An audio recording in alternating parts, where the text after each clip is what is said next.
This is the Truth Network.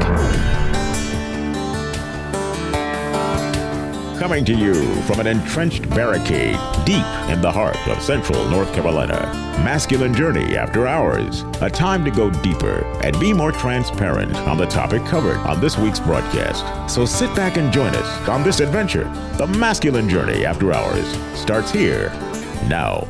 Welcome to Masculine Journey After Hours, and we are here talking about a topic called Who Am I?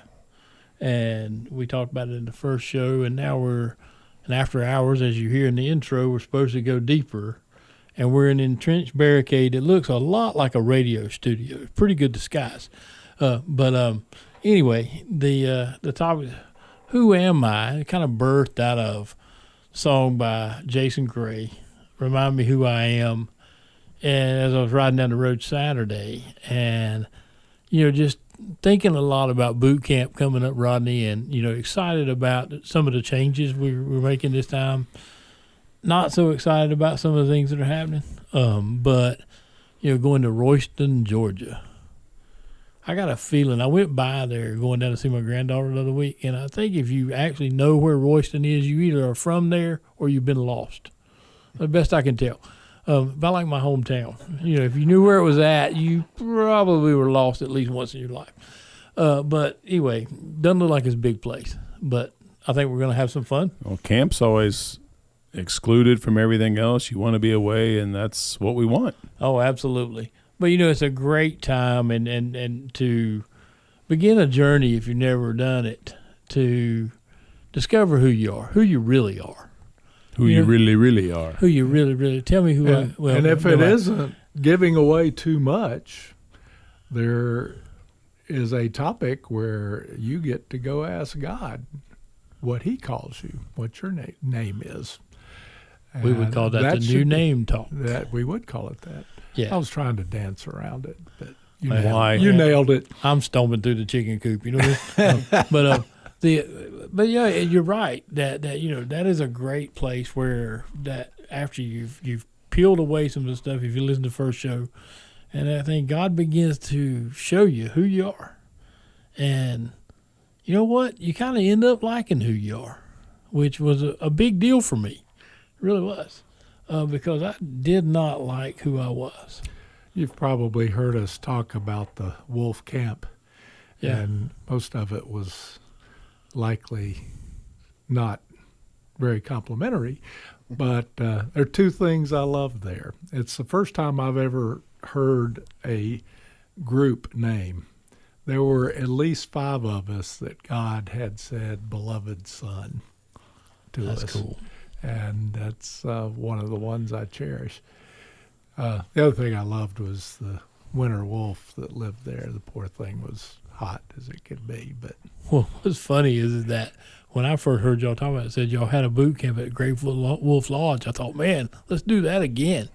That's a pretty exciting place, a water park and everything. How would they have had a boot camp there? And then I realized there was a great wolf there. Yeah, but I realized y'all were making a play on words, and I'm like, okay, now I'm catching on. So it took me a while to catch several things that go on around in this crowd, Michael. I mean, you just have to buckle up and hang on. You know what I mean? When it happens to you, you catch on a lot faster, don't you? Yeah, then you're like, you have those aha moments. Well, the my clip is next, and I chose it from the movie Unbroken. And I think Harold acknowledged he had seen it, and I didn't get much out of the rest of this crowd here. But great movie, been out a few years, and true story about, what's his name again, Harold?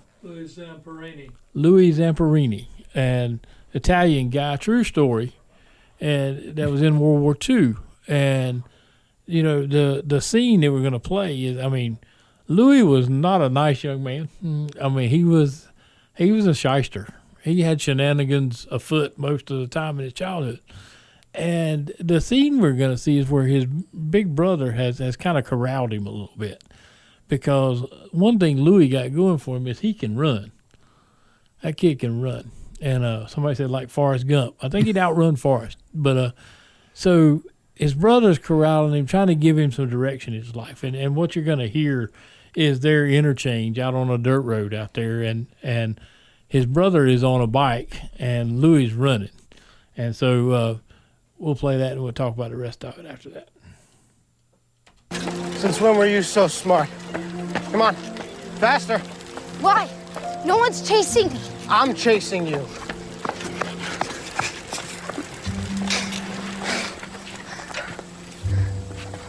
Can't do this, Pete. I'm not like you. I'm nothing. Just let me be nothing. What are you talking about? I can't make a track team. I didn't even know why you Yes, want you me can. If you could take it, you can make it. What? If you can take it, you can make it. All right, you train, you fight way harder than those other guys, and you win. You get out from under them. Or you keep going the way you're going and you end up as a bum in the streets. You could do this, Lou. Just gotta believe you can. I don't believe. I do. Come on. Andiamo. So his brother's encouraging him to go out for the track team, and because of his running ability. And I mean, this kid is fast, and he goes on to the Olympics. He goes on, but the advice his brother gives him here carries him through lots of different things. Carries him through the Olympics, and as Harold mentioned in the pre-show, he ran the fastest last lap of the race he was in ever. Set a record with the fastest lap. I mean, he just turned on the afterburners in that last lap and blew them all away.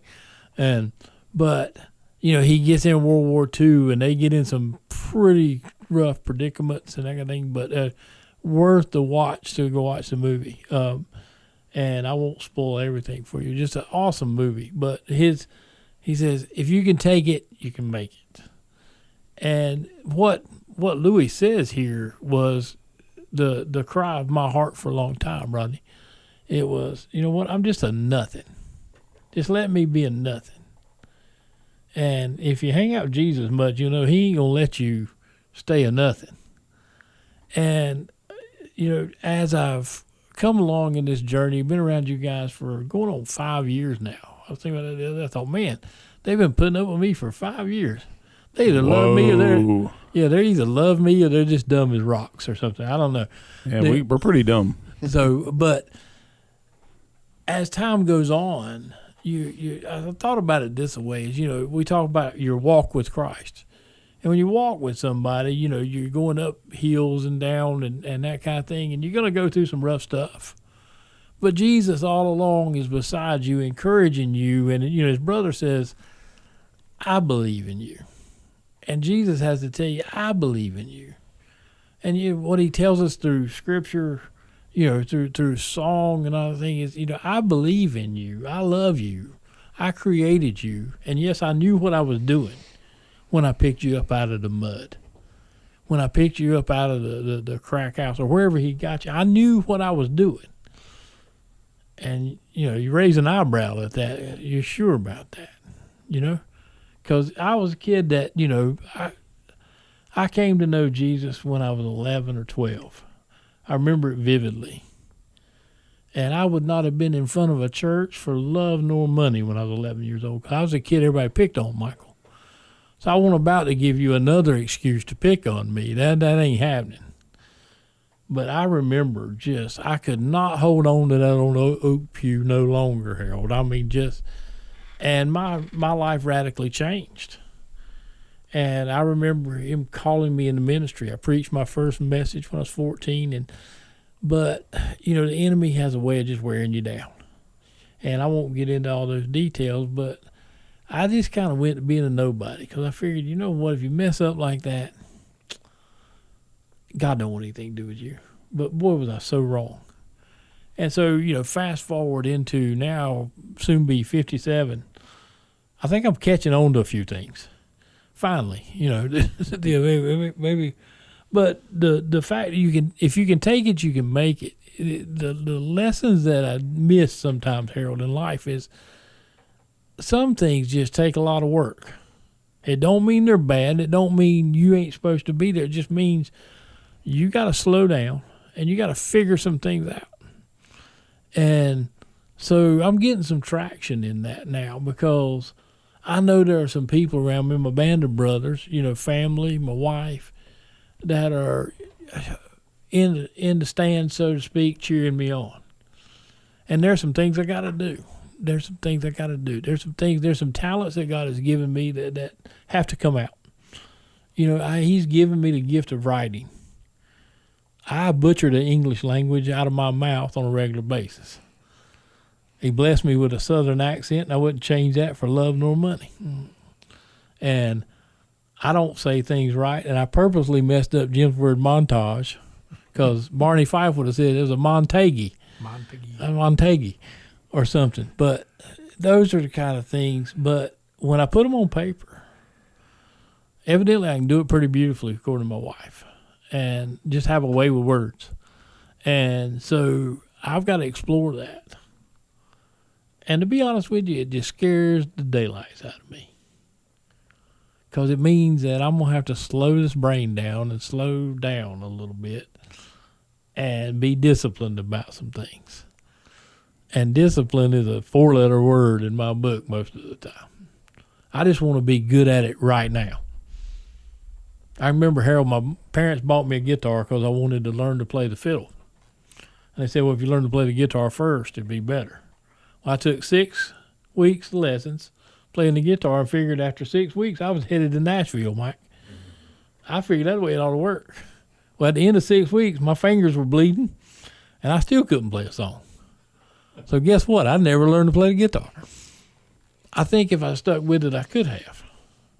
But the discipline of it, if you can take it, you can make it. And that's kind of my, as Forrest would say, that's all I got to say about that. Anybody else got any stories or anything you want to share? Well, I just go down to the fact that every time we start into something new, like there, if you want to learn to play the guitar or whatever, there's going to be a whole set of things that are thrown in front of you that have no idea what they are. You take these people that are either great athletes or they're great singers or whatever they are, they didn't get great because they went and tried it for 6 weeks. They dedicated their lives to something. They kept going, and they just kept getting better. And, yeah, there's athletes that have great athleticism, but they can't be a great football player, basketball player, or anything like that if they don't keep working at it. Nobody becomes great because they didn't work at something. And that's the hard part is getting that discipline. It's like us for even this radio show. There's things that we have to do to keep up with, well, what's going on, not just in the world, but what's going on in the Bible, what's going on here and there. And we have to feed and eat on each other's words. Where are you going? What do you want to set up? How do you do things? It's just not that easy just to come in and just, I'm just going to wing it tonight. You have to actually be prepared.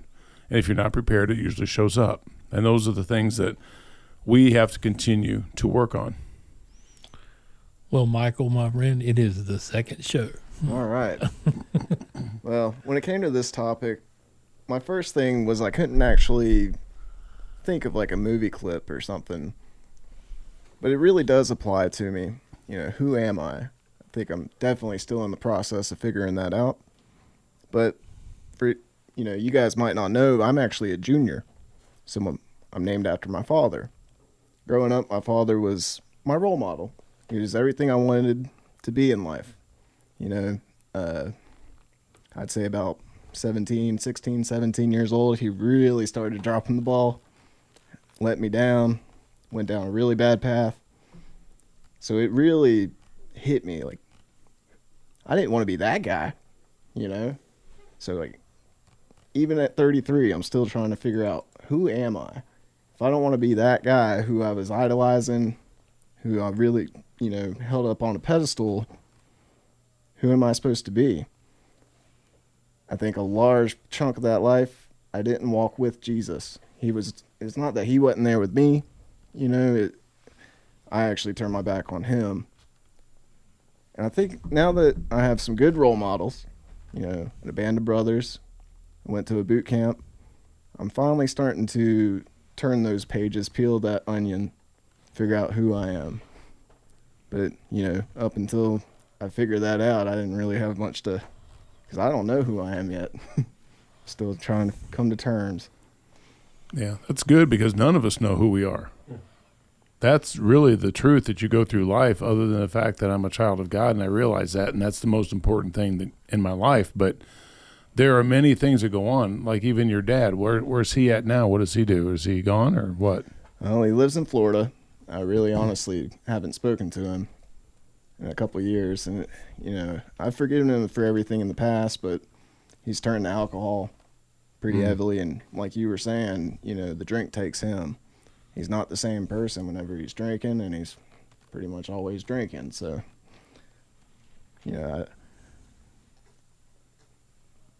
hopefully he turns a page or something. But, as he's getting older in life, I don't see it really happening, to be honest. And he's always been a man of faith, but it doesn't translate to him when it comes to the drinking. Well, Jesus has a way of turning us all around. I've known guys turn their lives around in various stages, and age is just a number when it comes to that. Well, I certainly pray for him. Yeah, absolutely. That's the best thing you can do, is keep him in your prayers. And any of us, there's somebody we care about, is pray. Because if you don't, the Lord's the one that's going to do all the work here. And that it's a lot of work to get somebody that's been in those situations to come back around and come into God's life like that. Several years ago, I think God gave me a revelation on men, because I've dealt in some sort of men's ministry for years, and I probably needed as much ministry as I gave. But I've got several pastors' numbers in my phone, and my brother always picks it. He says, "See, I only got one pastor. It takes a whole herd of them to keep you straight." I said, "Well, we'll discuss that later." But what I was going to say is that what scares a man truly is not what he's not; it's what he truly is. Yeah, that's what scares a man.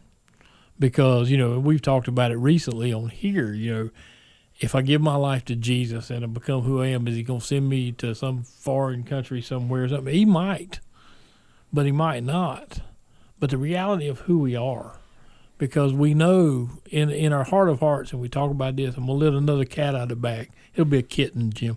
That there are core desires in us that God put there, and we know they're there, but we are scared to death to let them come to life, because they've caused us so much trouble when they got bent out of shape.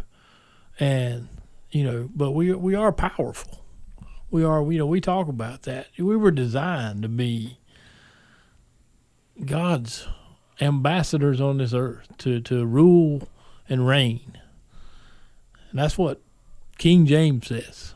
But just whatever is that's who we are. Scripture tells us you're a royal priesthood. You're more than a conqueror. All those things came to mind as I was thinking about this topic, Rodney. You're more than a conqueror. And I figured out something, Mike. You can't be more than a conqueror if you ain't never conquered nothing. And you ain't conquering nothing unless you got Jesus, because you're going to get your butt whipped. That was what happened to Joshua when they decided after the big battle in Jericho. Like, man, we got this, and they run over to Ai, and they come running back with their tail between their legs, because you can't fight without Jesus, and he's the ultimate warrior, so to speak. And what are you fighting for? That's the big thing, because there's a lot of people go out there and say, "I don't have Jesus. Look at me. I've got all this money. I've won. And they're just going to lose. He's just like, fine, I'm going to give you all the stuff you want. Look, all this great stuff. You're going to have a life that looks wonderful. Like, oh my gosh, I wish I was that person, until he dies. And then he's not. I don't remember which famous person he says, I wish everybody would get all of the success and money they wanted, because it'll take them to where they realize that's not really what they wanted. Well, if you hang around, we've had the privilege, some of us, hang around Nikita Koloff a little bit. And, Nikita Koloff was the top of his game in sports entertainment. He rose quickly. And then Jesus got hold of him, and I won't ever forget what he said. I heard him speak one time. I won't never forget what he said. He said he had everything, and he realized that he had nothing. And that's when he walked away. There was some other circumstances, but that's when he walked away. It wasn't he was at the bottom of things. He was at the top of things. And he realized exactly what you said, Jim. I got nothing. I absolutely have nothing. Now I'm pretty sure he's got everything because he's got Jesus. And the devil's nightmare, But that's the reality of it is to see, Michael, you talked about it, how your beginning. Mm-hmm. We all began somewhere, and we're all still on a journey to figure out, the best we can what this life really means with Jesus by our side. And, it's perplexing at times. I was thinking about this morning how, read in the daily reading where one of my favorite stories with Peter. Peter's one of my favorite characters because I identify with him. He was always the big mouth, big shot. And been there, done that, still am, got that T-shirt. But, where Jesus comes walking on the water and they're, scared, that's a ghost. Or that's this, that, and the other. And, of course, Peter steps up and said, Lord, if that's you, bid me to come to you. And so Jesus says, come. So he gets out there and he's doing the deal. And then he realizes there's a storm going on, and he's out of the boat. And so he sinks. And, y'all know the story well. Jesus immediately snatches him up. He says, you got little faith. Why did you doubt? And what occurred to me and what I sent some folks was that, faith doesn't matter what the footing is, Rodney. He was on something he shouldn't have been able to walk on anyway. So the footing doesn't matter. The environment and the circumstances don't matter. Whatever he's called you into could look impossible, and it probably is. Am I somewhere close, Jim? Yeah, and I just wanted to add to that thought is that if God has called you to something you think you can do, it isn't God.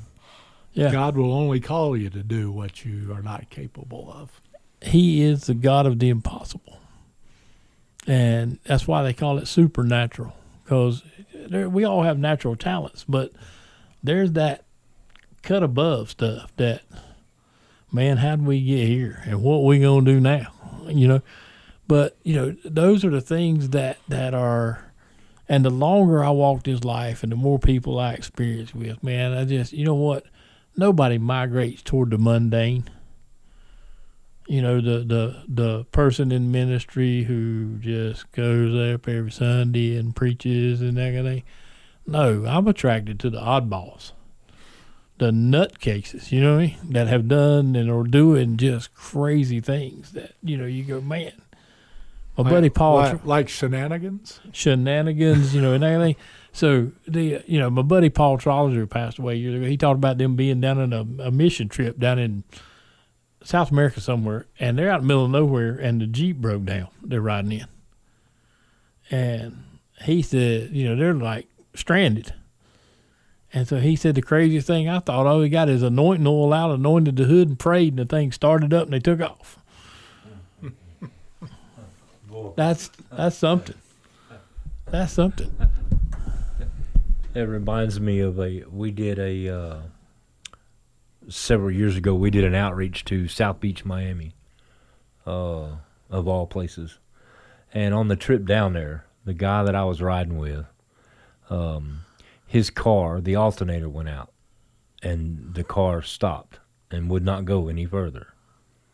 And we prayed over the car, and the car started and drove us 16 miles to this little town, where we were able to get a guy on his way out the door to sell us an alternator to put on his car to continue down to South Beach for this outreach. But the alternator was dead. The car stopped. There was nothing left of it, but we prayed over that car, and it got us to the town. God showed up and got us to the next town. That's beautiful. I went to speak at a prison one time down near, I don't know where it was. It was out in the middle of nowhere.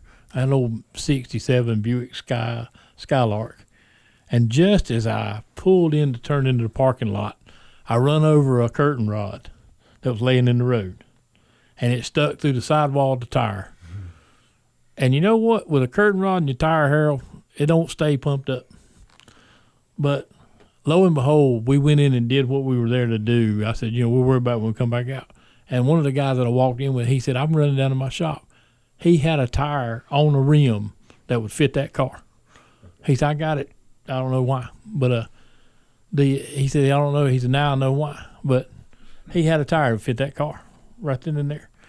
Amazing stuff. So anybody else got anything else? We're winding down here.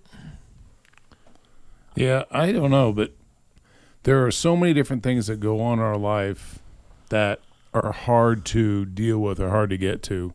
But again, going to boot camp is a great place to go to not only hear about things, but it's time to go be with God and be alone. And so you got time just to go be with him one-on-one and not have to deal with a lot of other things in your life. Absolutely. And he absolutely adores the fact that you want to come talk to him.